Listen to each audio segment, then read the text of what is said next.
chercher nos hontes qu'on a bien enfouies au fond du cerveau. Et c'est vraiment un livre qui fait du bien. On parle beaucoup des alicaments, des médicaments, des aliments qui soignent.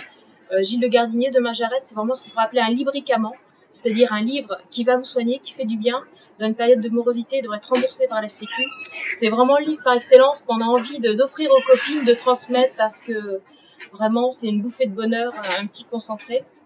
De plus, Gilles Le Gardinier, c'est un véritable humaniste. Gilles le dit lui-même dans les remerciements, c'est quelqu'un qui a été adopté, qui a un vrai regard sur l'humain, qui va vraiment essayer de transmettre des choses belles. Ce qu'il a envie, c'est de partager un moment de bonheur avec ses lecteurs, tout simplement.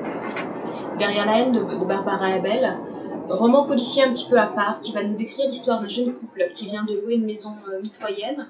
Le couple d'à côté a le même âge. Ils vont commencer par se demander du sel, du poivre, des petites choses, et il va y avoir une vraie fusion entre les deux couples.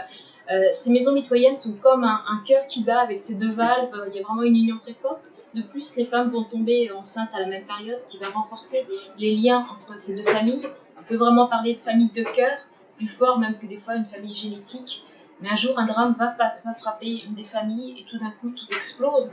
Quand tout d'un coup, vos meilleurs amis vivent quelque chose de difficile, ils peuvent peut-être devenir vos pires ennemis. Quand on a tout confié, quand on a tout dit, c'est vraiment difficile de passer outre. On va se retrouver projeté dans la tête de l'une et de l'autre des femmes. Il n'y a pas de parti pris. C'est ça qui est très troublant dans le roman. Elle nous propose un texte qui est différent, très psychologique, sur l'évolution des choses et sur la notion qu'une femme peut agir par moments de manière étrange, mais est-ce qu'on a le droit de juger ? Barbara Abel, c'est une jeune auteure belge qui travaille notamment, je crois, pour l'équivalent d'Arte Belgique. Chroniqueuse, elle est issue du monde du théâtre. C'est quelqu'un qui a une vraie passion de l'écriture depuis longtemps. Et son premier roman, L'instinct maternel, est venu de la peur qu'elle a pu avoir quand elle était enceinte, qu'une femme l'a approchée. Elle a eu peur pour son enfant qu'elle portait en elle. Tous ses romans sont basés sur des femmes. Les Évaporés est un roman qui se déroule au Japon de nos jours, avec Yukiko qui vit aux États-Unis, qui va contacter son ancien petit ami Richard B., détective mais en même temps poète, en lui demandant de venir avec elle au Japon, car son père a disparu du jour au lendemain. Il fait partie de ces êtres au Japon qui existent vraiment, qu'on appelle les Évaporés ou les Joatsu.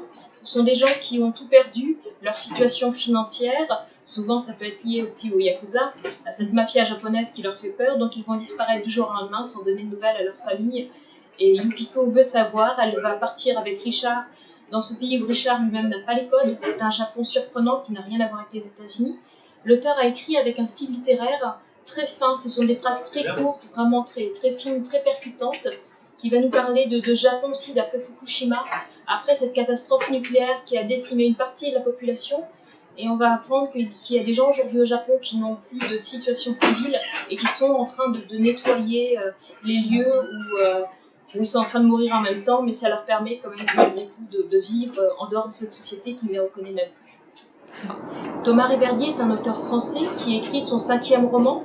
Les 4 premiers romans étaient peut-être plus confidentiels, mais celui-ci va être beaucoup plus grand public, va permettre à chacun de le découvrir, car il y a différents niveaux de lecture. On peut à la fois y voir un roman très littéraire, mais en même temps un roman policier, également plusieurs tranches de vie, presque plusieurs histoires d'amour ou d'envie d'exister.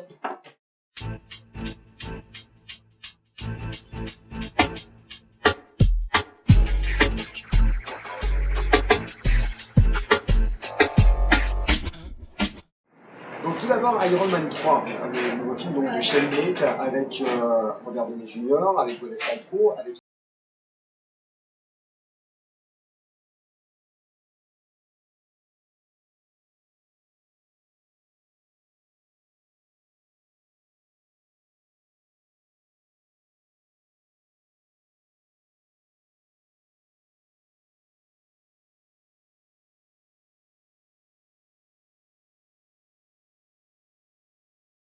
puisque sa femme va périr en début de film, on ne révèle rien puisque c'est dans la bande-annonce, et effectivement derrière, eh bien, on va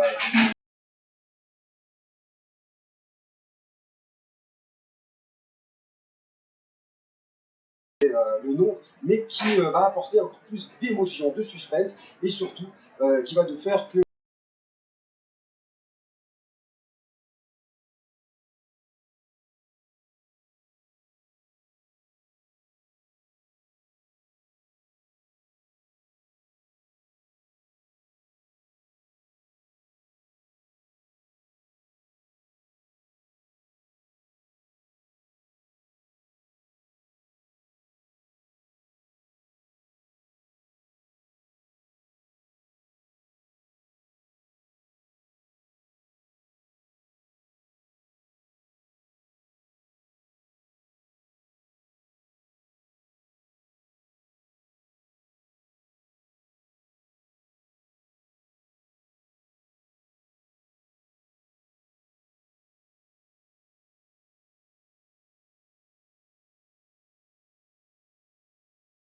personne. Alors avec ce film, effectivement, on a besoin de l'avoir dans notre DVD tête parce que à chaque moment de coup de blues, le remède pour la bonne humeur est à portée de main. Et là, on en profite à l'excès.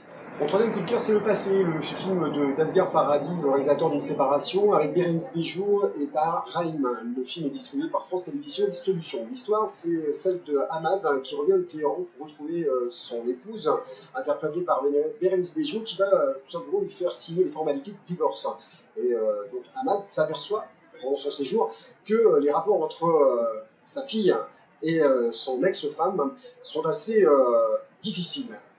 Asghar Farhadi revient avec une maîtrise assez impressionnante en ce qui concerne la mise en scène, en plus de la direction d'acteur, lapsus révélateur d'ailleurs, puisque l'actrice Bérénice Bejo reçut à Cannes en mai dernier le prix d'interprétation féminine.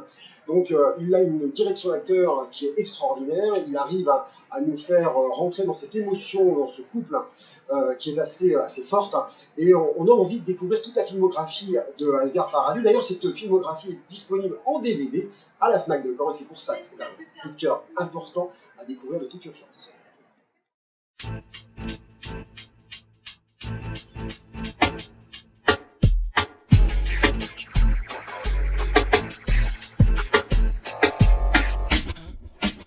Alors on commence par le groupe Granville, qui est un groupe de la région, comme le nom le dit bien. C'est un très beau disque, le premier disque, un disque de pop légère, avec des mélodies aériennes. Et je vais citer ma collègue Clarisse du rayon Variété Française, qui a fait dessus un coup de cœur et qui dit « Ces mélodies rêveuses laissent un goût de bruine salée sur les lèvres. On écoute cet album les pieds dans l'eau, le regard vers le large, comme en vacances. » Alors passons au jazz avec le dernier disque de Madeleine Peyroux, une chanteuse de jazz connue et discrète, qui a beaucoup de talent. Elle convie dans ce disque les plus grands noms de l'histoire de la soul, du blues, du jazz, puisqu'elle joue Ray Charles, elle chante Buddy Holly, Randy Newman, Leonard Cohen. Elle est accompagnée par magnifiques musiciens, notamment Dean Parks à la guitare et Larry Goldings au clavier. Et elle a toujours ce style inimitable du fait que sa voix évoque irrésistiblement celle de la grande Billie Holiday. Pour terminer, un disque du groupe Solace, à mon avis l'un des tout meilleurs groupes irlandais. C'est un disque qui est très émouvant car l'un des fondateurs du groupe a dans ses aïeux une personne qui a travaillé dans